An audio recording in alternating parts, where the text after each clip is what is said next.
My ex and her lawyer boyfriend took everything: the houses, cars, money, even the kids. Broke. I went to the bank with my grandpa's old card. The manager went pale. This account's been active since 1948. What I saw on the screen left me frozen. My name is Isaac Moore. I'm 41 years old, and I used to think I had life figured out. I worked as a financial analyst for a mid-sized firm in Atlanta, lived in a beautiful suburban home, and had what I believed was a perfect family. My wife Eva, 38, was stunning, elegant, and ambitious. She worked as a real estate agent, and her charm could make anyone trust her instantly. Eva and I met when I was 28. She was showing me a property that I couldn't afford at the time, but her smile made me sign that contract anyway. Within a year, we were married. We had 2 children, Liam and Sophie, and I thought our love story was the kind you only saw in movies. But I was wrong, so wrong. At first, the changes were small. She started working late, dressing differently, and guarding her phone like it was a state secret. I wanted to believe it was just work stress. I kept telling myself that marriages go through phases. But deep down, I knew something was off. One evening, after another one of her late-night showings, she came home smelling of expensive cologne that wasn't mine. When I asked her about it, she laughed and said, "Oh, stop being paranoid, Isaac. You're imagining things." But my gut told me otherwise. A few days later, I got a call from my bank. They said there were large withdrawals from our joint account, tens of thousands gone. When I confronted Eva, she didn't even try to deny it. She just smirked and said, "You'll understand soon enough." Within a week, I was served divorce papers. And not just any divorce papers, these were filed by her new boyfriend, a lawyer named Daniel Green. Apparently, Eva had been seeing him for almost a year. She met him when he helped her close a property deal. He was everything I wasn't: flashy, loud, and ruthless. The divorce was brutal. She painted me as controlling and emotionally distant. Daniel made sure I looked like the villain. I lost almost everything: the house, the cars, the savings, even custody of my kids. I was left with a few boxes of clothes and my dignity hanging by a thread. I moved into a tiny apartment downtown and started rebuilding my life. But one day, when I was cleaning out an old storage box that had belonged to my late grandfather, I found an old leather wallet. Inside it was a bank card, the kind they used decades ago. It had the logo of Union Bank, the same institution that now had a branch just a few blocks away. The card looked ancient, but something about it pulled me in. My grandfather, Edward Moore, was a quiet man. He never talked much about money or his past. When he died, he left a small inheritance, but nothing major. Still, this card had his name engraved in gold. Curiosity got the better of me. I walked to the bank the next morning. The manager, a middle-aged man named Mr. Carter, took the card and chuckled. "Sir, this thing is a relic. I haven't seen one of these since, ever." But when he typed the account number into his computer, his expression changed instantly. His face went pale. He looked up at me and said quietly, "Mr. Moore, this account's been active since 1948. I blinked, confused. "Active? You mean there's still money in it?" He nodded slowly, his hands shaking slightly. "Not just money, sir. There's a lot. Please, come with me." He led me to his office and locked the door behind us. On the screen was a balance that made my heart skip a beat. It wasn't a few thousand. It wasn't even a few million.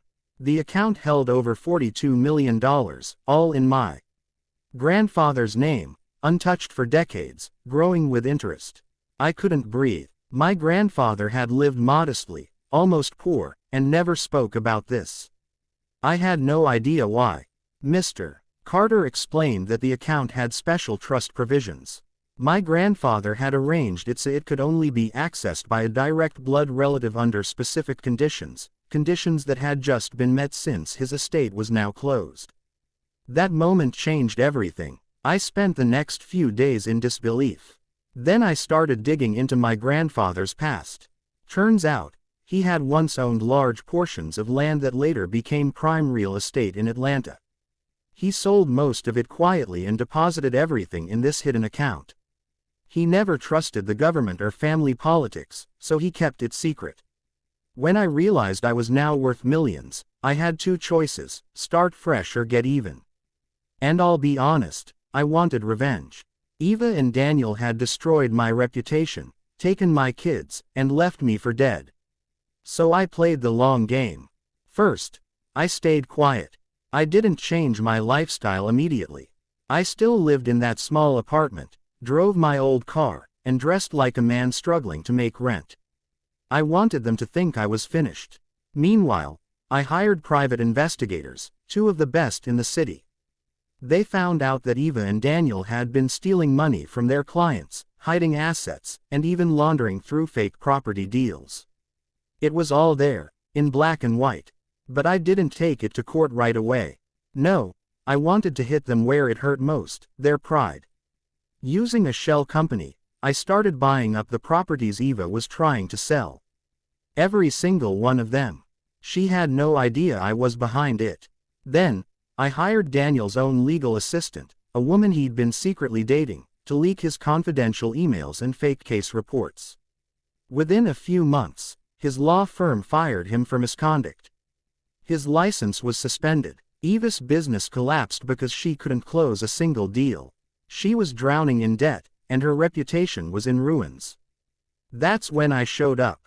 I'll never forget that moment. She was sitting in a cafe, hair messy, eyes tired. When she saw me, her jaw dropped. "Isaac, what are you doing here?" I smiled. "Just came to thank you." "For what?" she asked bitterly. "For teaching me what betrayal feels like. Because without it, I'd never have found the strength, or my grandfather's legacy." She froze. "What do you mean?" I leaned closer. "You remember how you took everything from me?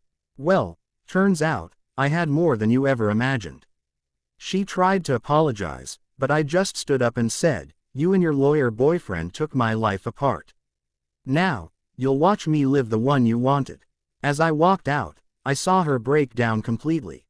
A week later, Daniel was arrested for fraud.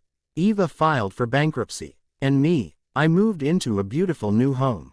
Not for revenge, but for peace. I rebuilt my bond with my kids, slowly but surely. They came to live with me eventually, once they realized who their mother truly was. Sometimes, late at night, I sit in my study and think about my grandfather. I realize he must have known that one day I'd need that money, not for greed, but for redemption. So, to anyone watching this, remember, betrayal can destroy you or define you. In my case, it did both. And as for Eva, I heard she moved out of state, working odd jobs just to survive. I don't hate her anymore. I just hope she learned that when you take everything from a good man, you'd better make sure he stays down. Because if he rises again, he'll come back stronger than ever. That's my story. I lost everything, only to find out my past held the key to my future. And the look on their faces when they realized who I'd become, that was worth every scar they left behind. If this story touched your heart, don't forget to like, share, and subscribe. And tell me, what would you have done if you were in my place?